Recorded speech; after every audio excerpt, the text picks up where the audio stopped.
પ્રવેશ પર પ્રતિબંધ છતાં સંભલ જવાની તૈયારીમાં કોંગ્રેસ સાંસદ રાહુલ ગાંધી. સંભલના જિલ્લા કલેક્ટરે આસપાસના અધિકારીઓને પત્ર લખી કોંગ્રેસના નેતાઓને સંભલમાં પ્રવેશતા રોકવા કર્યો અનુરોધ.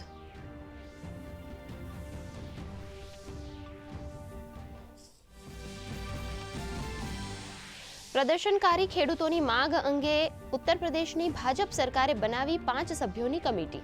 1 મહિનાની અંદર કમિટી સોંપશે રિપોર્ટ.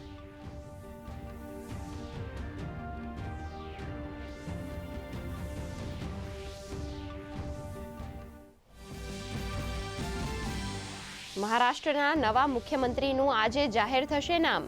ભાજપ ધારાસભ્યોની બેઠક બાદ મહાયુતિની બેઠકમાં મુખ્યમંત્રીના નામ પર લાગશે મહોર.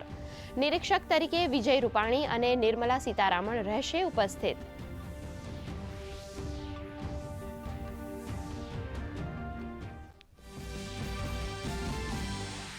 ઇસરો આજે લોન્ચ કરશે પ્રોબા 3 મિશન. સૂર્યના બહારી વાયુમંડળનું કરશે અધ્યયન. યુરોપિયન સ્પેસ એજન્સીના ડબલ સેટેલાઇટનું પણ કરશે પ્રક્ષેપણ.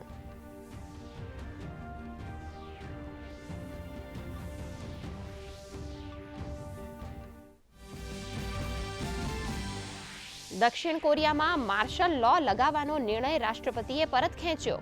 સંસદમાં સત્તા પક્ષ અને વિપક્ષના વિરોધ બાદ માર્શલ લો પરત ખેંચવાનો નિર્ણય.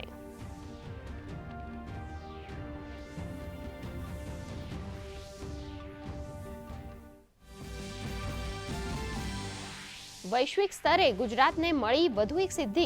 કચ્છના સ્મૃતિવનને યુનેસ્કોના પ્રિક્સ વર્સેલ્સ 2024 અંતર્ગત મળી વૈશ્વિક માન્યતા.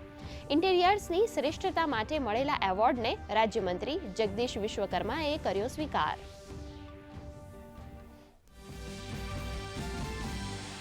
રાજ્યમાં 5 ડિસેમ્બરથી યોજાશે ખેલ મહાકુંભ. કબડ્ડી, એથ્લેટિક્સ, ખોખો જેવી વિવિધ રમતોનું આયોજન. ઓનલાઈન કરાવી શકાશે રજીસ્ટ્રેશન. દિવ્યાંગ ખેલાડીઓ પણ વિવિધ સ્પર્ધામાં લઈ શકશે ભાગ.